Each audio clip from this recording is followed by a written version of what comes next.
Hi there. My name is David Batsoffen, and I host a travel blog called Travel and Things. And I'm doing a series at the moment called In Conversation With. And today, my guest in conversation with me, and I with him, and us with each other, is none other than food and wine commentator, Michael Olivier. Michael, how are you doing? I'm doing good, David. Lovely to talk to you. Thank you. You seem to be locked down in the most beautiful of places. I'm jealous. Yes, Look what's behind me and look what's behind you. this is my vineyard in leafy Linden, courtesy of Zoom backgrounds. I have to tell you, I have tried to get that Zoom background right, but it keeps Mm. telling me that I don't have my laptop doesn't have the capability to do it. Oh, okay. And when I've tried it, it normally does strange things to my face. The frames of my glasses do really weird stuff. Looks like I've got running lights behind them. Yes. And I'm fearful if people watch, they may think that they've been taking something or I've been taking something. What has the lockdown meant to you, Michael? Well, I think, you know, I've been in Johannesburg now for 2 years. Most of that time I have been locked down due to an accident that I had before I came here. So the actual lockdown itself, in terms of my movement, hasn't really affected me that much. Right.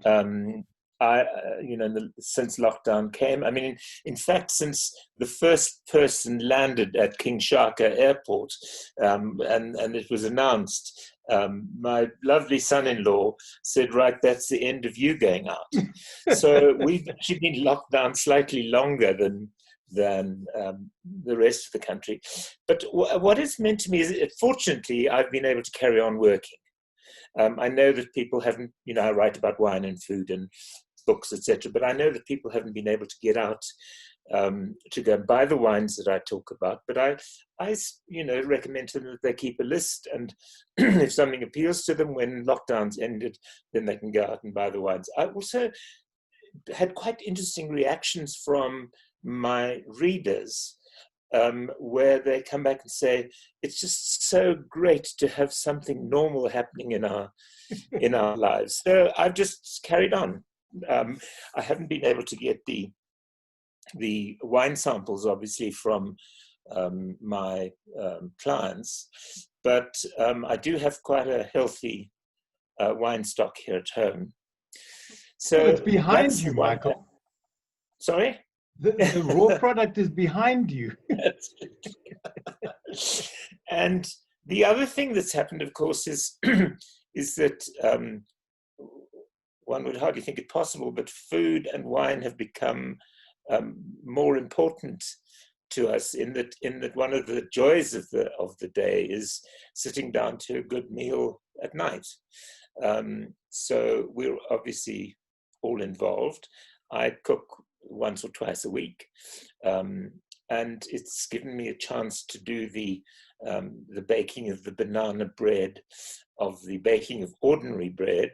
I had one sourdough starter which died on me after 4 days, but I have a feeling it was a kind of revenge for not giving it a name, because apparently one has to name one's sourdough starter. Anyway, that I didn't know, because my wife is cooking up a storm when it comes to sourdough.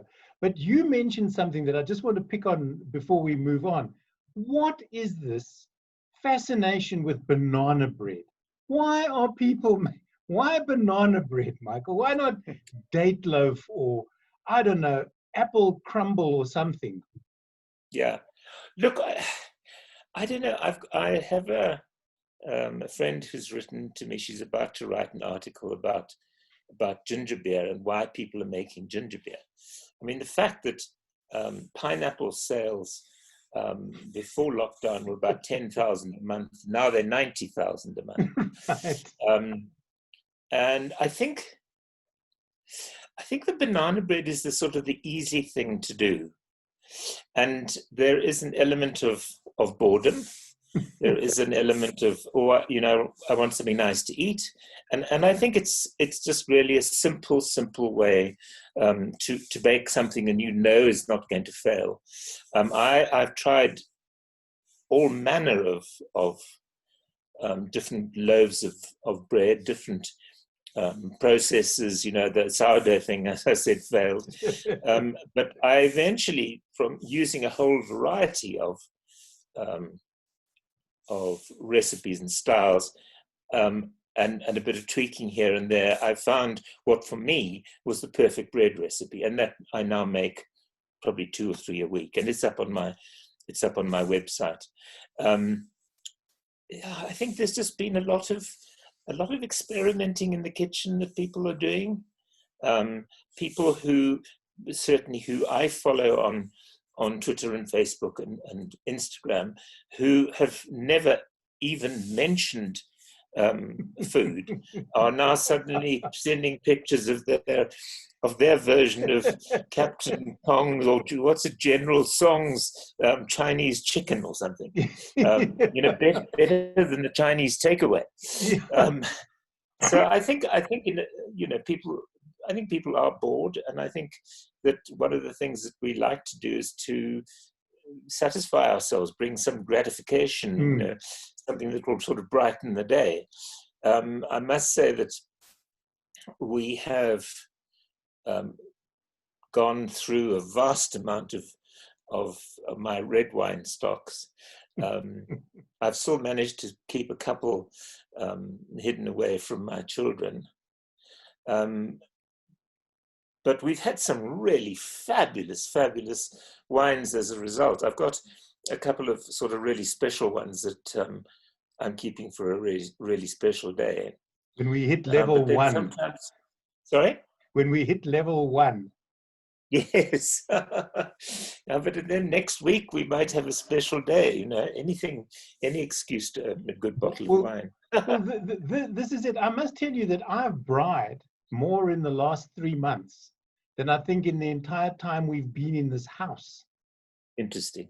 Because it's there, and you don't, I suppose, if you're going to do a braai for family and friends, it's a big deal. You've got to get who eats what, and then there's salads, and there's the table, and there's a whole vast array of ancillary things.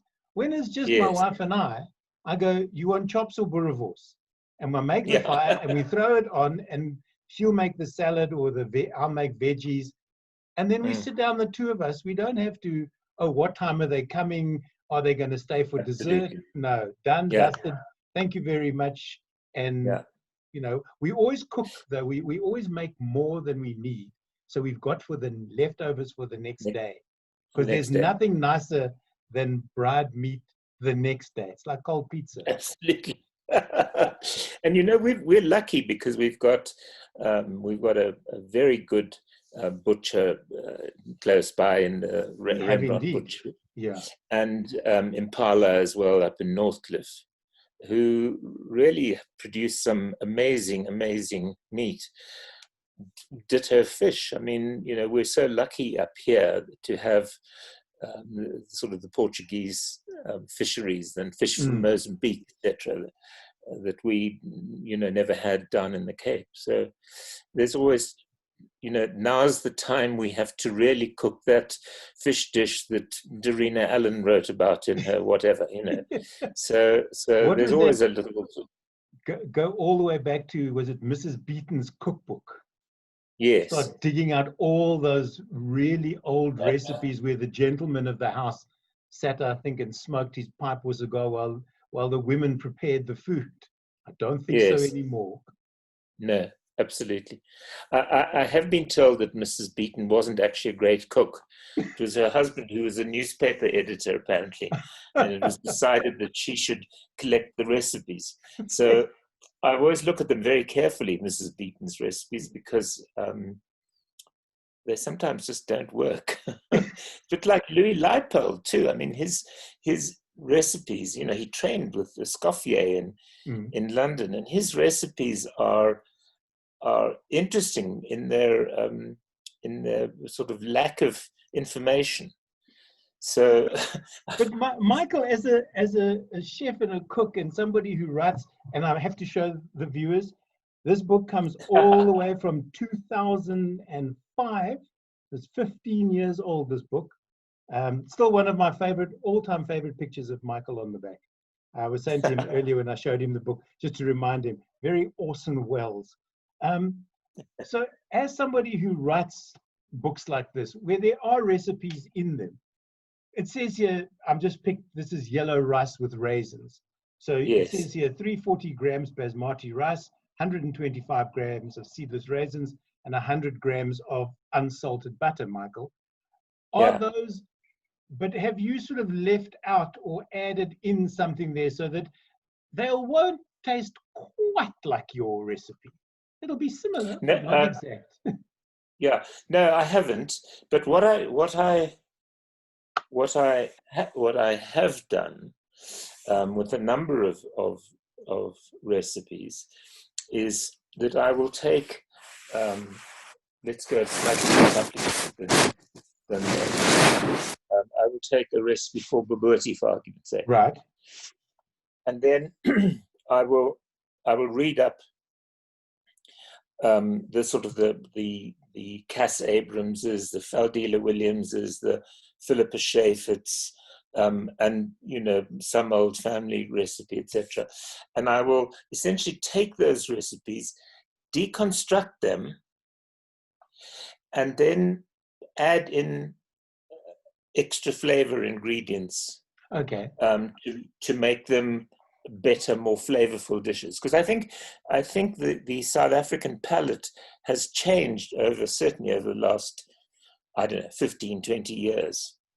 I was saying to somebody on email yesterday that if I had to reinvent those recipes now again, they would change. They would be different because cooking methods have changed, availability of ingredients has changed, the people's palate has changed. So we're not, and I'm really generalizing here, sort of the city population are people who were more into European style cooking, a sort of German, mainly German, in fact, British, a little bit of French, etc. And now we've got Thai, we've got Vietnamese, we've got chilies, we've got sriracha, we've got any number of sort of high flavor ingredients. So I think if you want to be a modern cook or modern food writer, you need to take that into consideration. And the food has to have greater flavor, not necessarily the heat of the chilies, but just a broader flavor spectrum. When you say that, Michael, a lot of people seem to believe that the hotter the chili, the better the dish. But that's not the object of the exercise when it comes to spicy dishes, is it? It's not to burn the roof of your mouth off after sort of a third of a spoon. Yeah, look, I think if you live in Durban, it's a different story. It starts burning when you start thinking about the dish. But I'm not a huge chili fan. I like there to be a sort of a fruity hum. Mm. I love it when I taste something, and I made something the other day. I did an Asian, so-called Asian pork casserole. Right.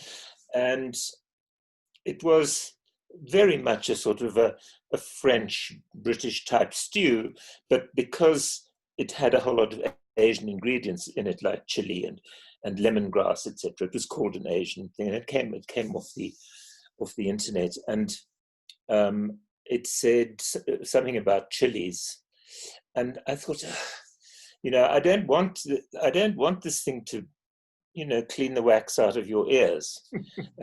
So I put in 2 bird's eye chilies. I don't know if you know bird's eye chilies, but they're tiny little things. And I put in 2 in this casserole that had 3 kilograms of meat in it.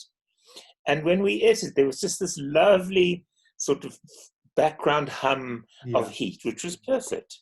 I don't do that sort of heavy blast of chili stuff.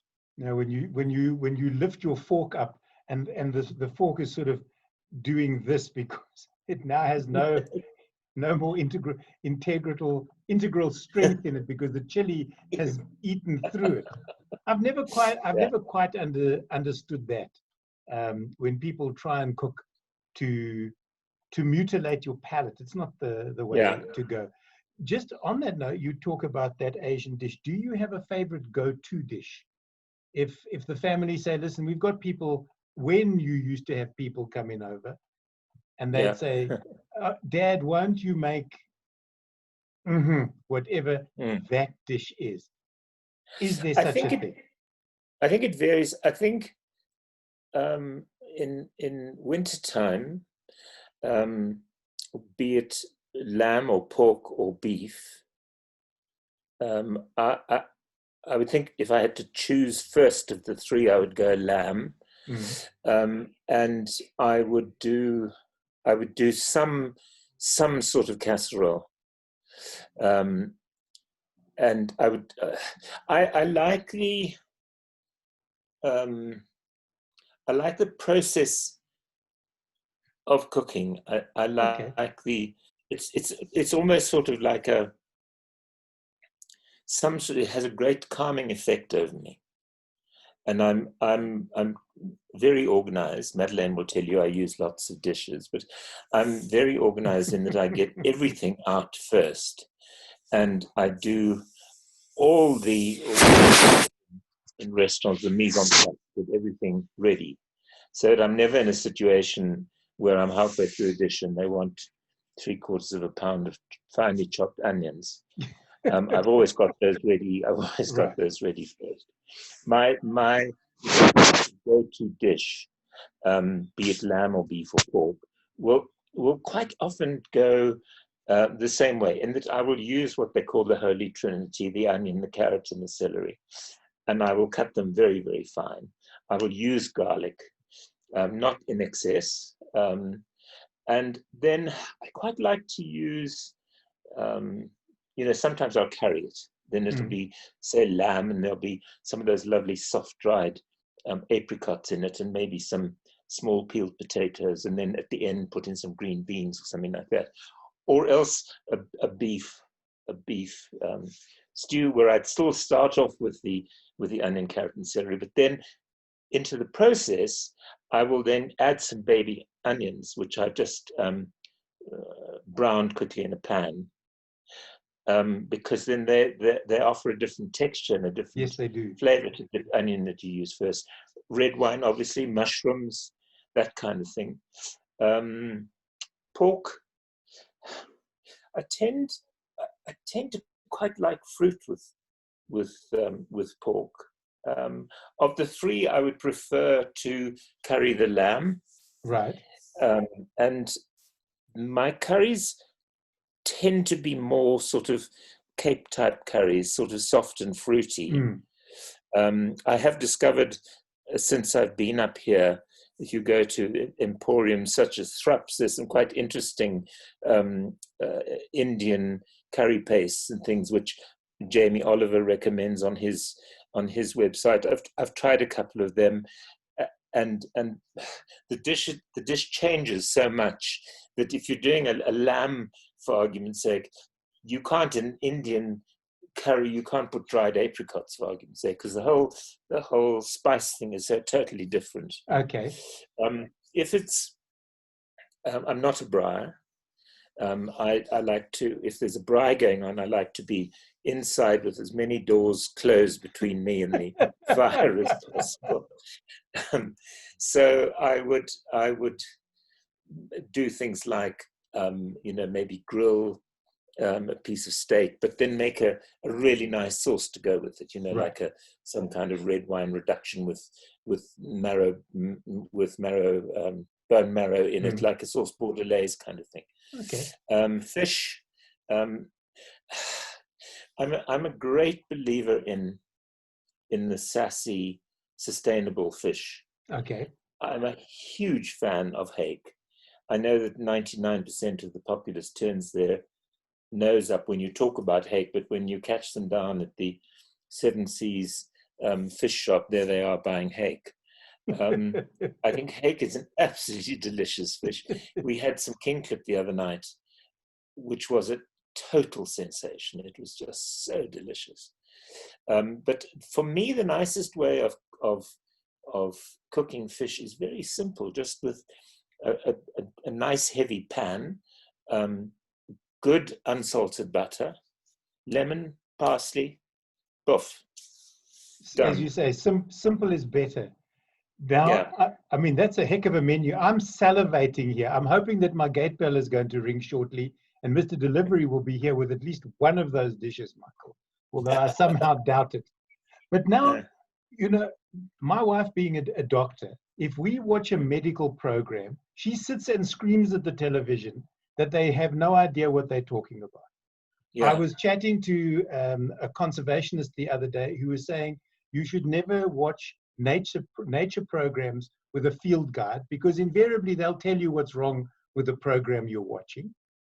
What is it Yes. like for somebody like you?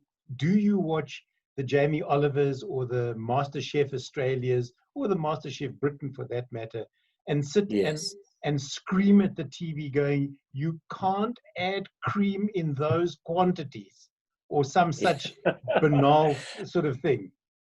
Look, I enjoy those programs. It fascinates me that MasterChef Australia, for argument's sake, they do the filming over a period of 6 months. Yeah. So you can watch the people develop, and when they have the master classes, the tips that they pick up, etc. Quite often, I will sort of mutter under my breath, just be careful when you add that egg, because the mixture might curdle. And then it normally does. No sooner have the words left your lips than the custard becomes scrambled eggs. Yeah. I had a wonderful cookery teacher in London when I did my advanced chef's course there, who was called Mrs. Proctor. Right. And Mrs. Proctor used to call me Mr. Rolliver. And she never got to the, certainly never got to the Olivier part, but never got to the Olivier part. So I was known as Mr. Rolliver. And she was a great fixer of things. So that if your mayonnaise curdled, and of course you made it by hand in a china bowl with a wooden spoon, she could fix it. She could fix all manner of things. She could not fix curdled custard, though. Michael, have you had? Sorry, you were going to say she has? No, this was a great lady and a great teacher. Have I had? In your years as a chef, have Yeah. you ever had one of those spectacular disasters where she would not have Yes. been able to fix it, and Yes. you've had to step into a restaurant or into a space and go, listen, I'm really sorry, dinner's going to be delayed. I've got to change the entire menu. Yeah. I had it twice. Once on television. So the two times when we were restaurateurs, we were about to run out of lamb chops, and I had some in the freezer. And instead of putting them on a wooden board, I just put them on this stainless steel countertop and started prizing them apart with a knife. The knife slipped and almost took the top off my finger. We had, 20 people to lunch. This was in Tilburg. So I had to go up to the doctor immediately, and I came back, and of course lunch was over, and Maddie had done about 60 guests, and lamb chops were off the menu. And then it was a finger lunch, Michael. Yes, it was. I then managed to get a leg of veal or young beef, and I decided to roast it for a Sunday lunch. And once it had roasted, I thought I'll just leave it in the oven so that it will at least keep warm. what I should have done was to left the oven door open slightly. And of course, it just carried on cooking and eventually became so dry, we literally couldn't use it anymore. And then on television, because I used to cook on the Espresso Breakfast TV show.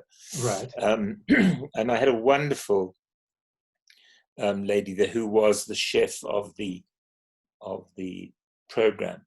And she used to literally prepare everything for me so that everything was pre-cut, everything was pre-measured, so that I just had to gooi.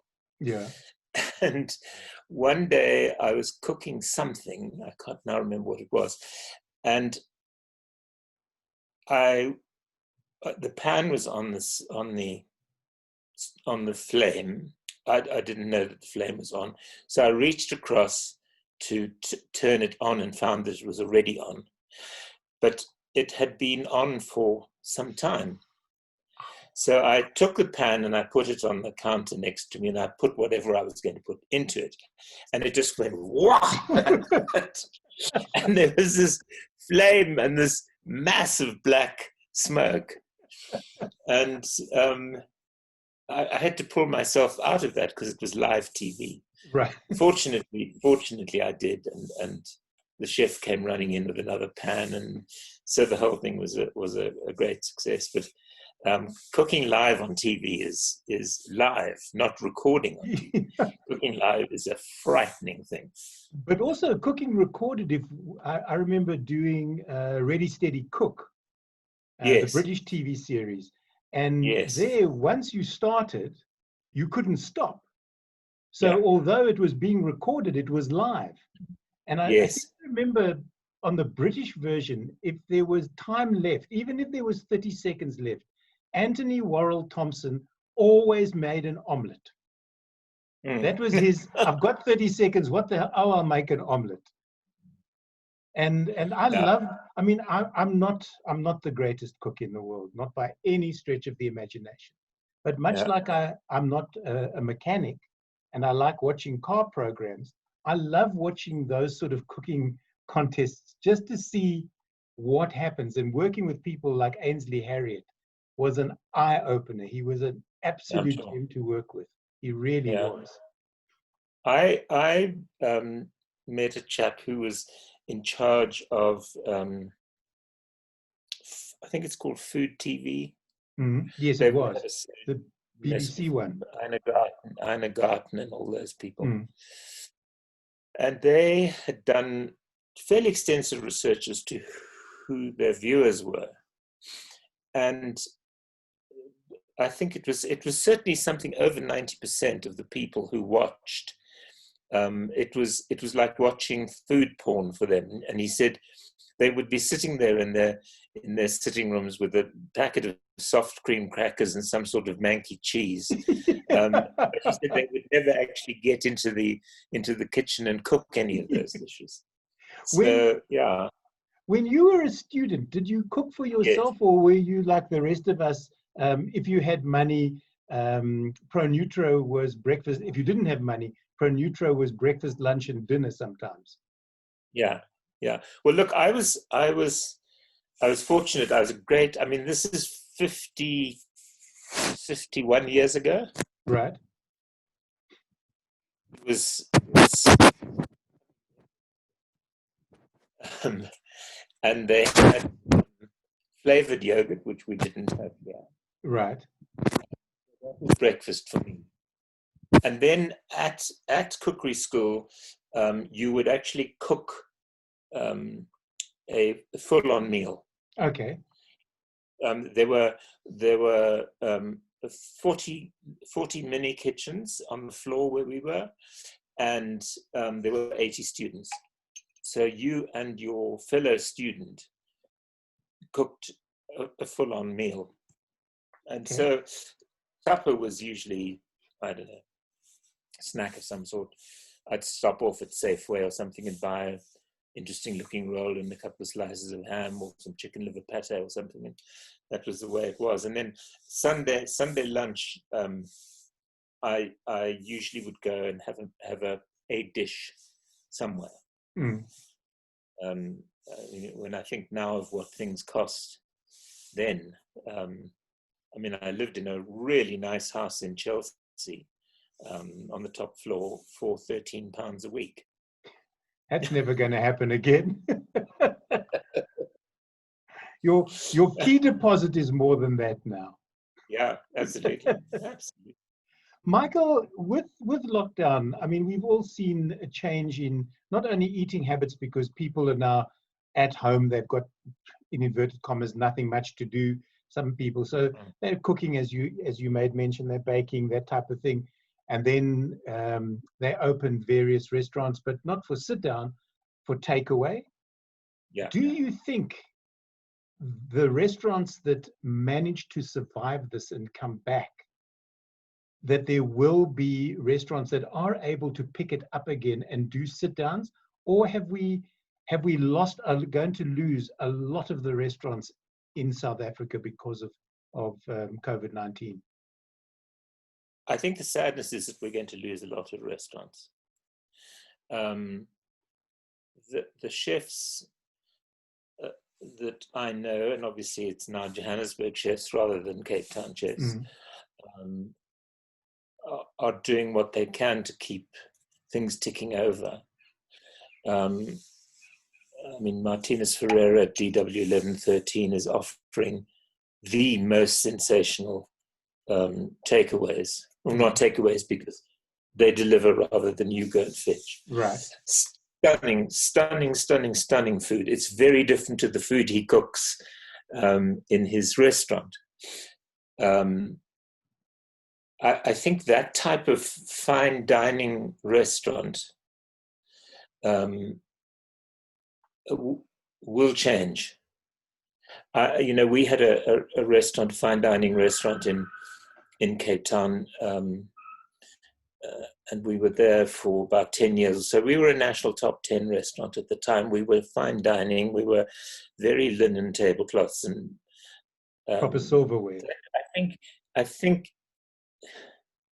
I think here, and I certainly think Australia as well, that type of restaurant is not the restaurant that is going to last through lockdown. And I think that the restaurants that are cooking and delivering food outside of their normal menu, simply because it's more family-oriented food, I think that things will change hugely. We will lose a lot of restaurants. I mean, there was something in one of the business websites the other day which said that the Spur chain might never open again. Yeah. So that popped up very quickly. I think it was in the first 21 days that they said that they may not reopen. But then again, and I don't mean to be negative towards Spur, I think they started believing their own publicity at a particular point, and their service and their value for money, certainly as a family restaurant, took a huge dive. Because going to, if it's a family of 4 and you go out, even if it's just for a burger and chips, it can become extremely pricey. But speaking of chips, if I may just stick there for a second, I remember years ago doing an interview with Victor Struger, who used to be the food writer for the Saturday Star. And Victor and I shared 2 things in common. One, our love of condensed milk, sucked right out of a tin. Not even with a spoon.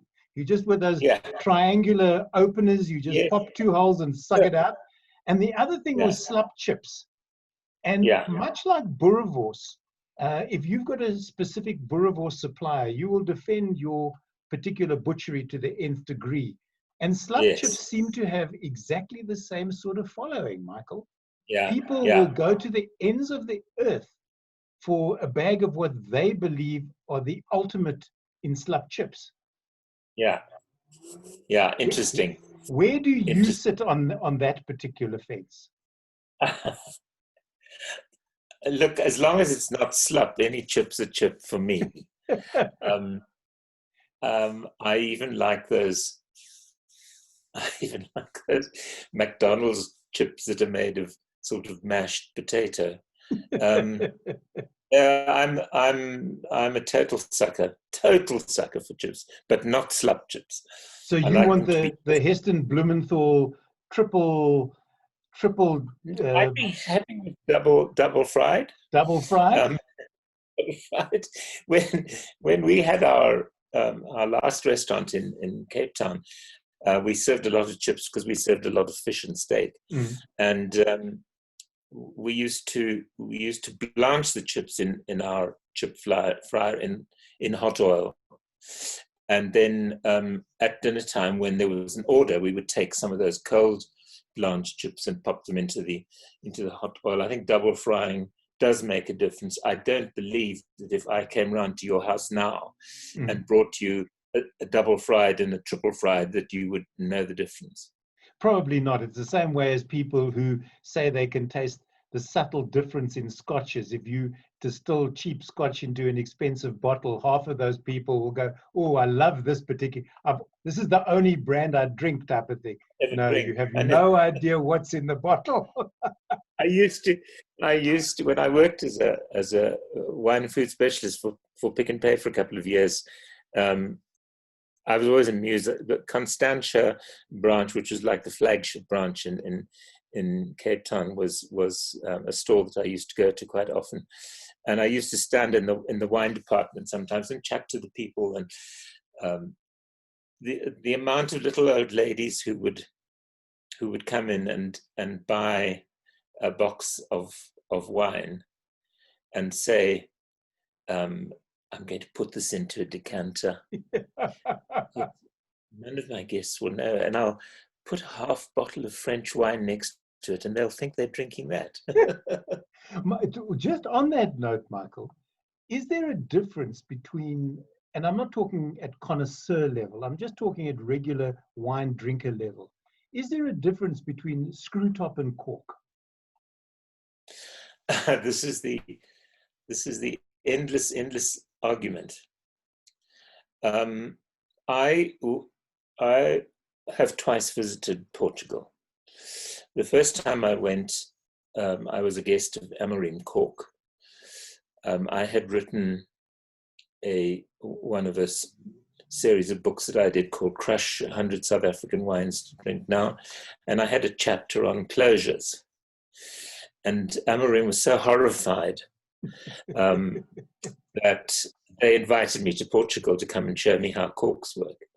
Now, I went back then 2 years later to go and co-write a book on Portuguese wines. It was essentially a supermarket level wines, and I was there for 15 days.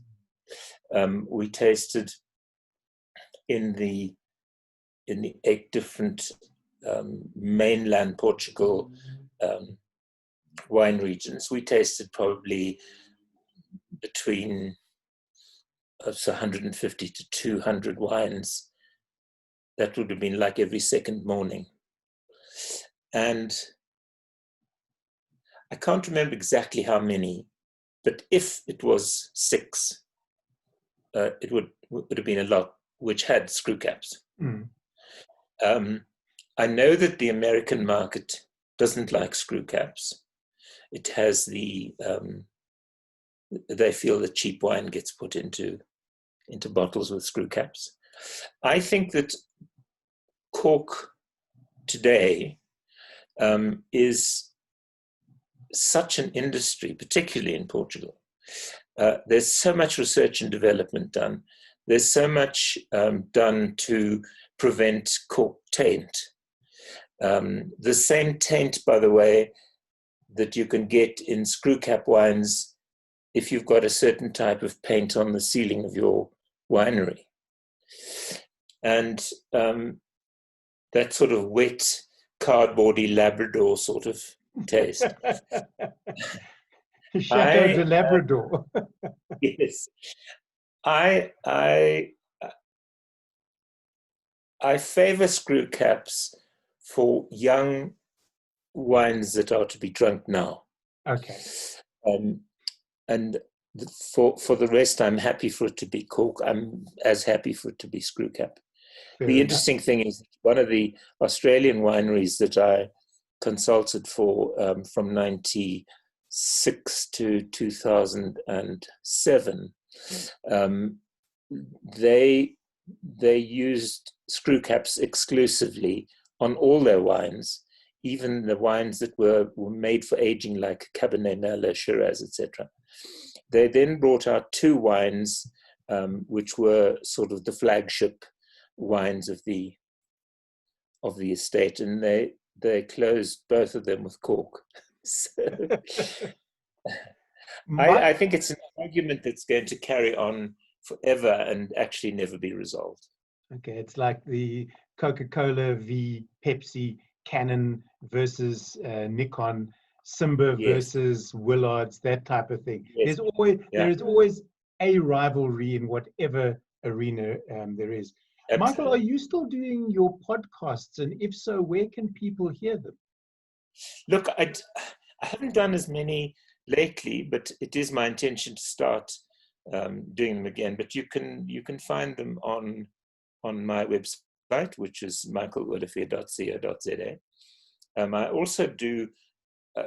I have a tasting team of people up here, and we gather once a month, and we do probably 4 to 5 wines, as sort of like 10 to 15 minute podcasts. Everybody offering their little bit of interest. Those are on a website called ZA Confidential, but I do put them onto my website as well. So essentially, you just have to go to my website and search for podcasts, and they'll all pop up there. Great. And it's michaelolivier.co.za? It is. Great stuff. Michael? And then Twitter and Instagram are at @manmedipan.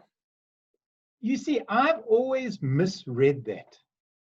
Now it makes sense. I always read that because I just looked at it. I thought it was Man met die plan. And I thought, that's very clever. You've got a plan. No, Man met die pan. That makes more sense now. Sure. You've got to read things properly. Absolutely. I've been in conversation with the inimitable Michael Olivier. He is a wine and food commentator. This book may well be still available, I don't know, from Amazon or at your local bookshop. Have a look. You never know. Yeah. Are the books available on various platforms, Michael? No, they've essentially all sold out. I did 5 books, I think, one of which was the Portuguese book, and very strange looking at a Portuguese wine book and seeing what you've written. So you mean this is a collector's item now? I've got to leave this to my wife and my daughter after my will. I think I've got about 10 copies up on the shelf still. Michael, thank you so much for being in conversation with me this afternoon. It's been an absolute joy chatting to you, and I wish you and the family health and safety in these strange times, and hopefully in the not too distant future, you and I will be able to sit down at our corner office with a view and actually enjoy a proper cup of coffee together. Absolutely. Thank you, David. Take care.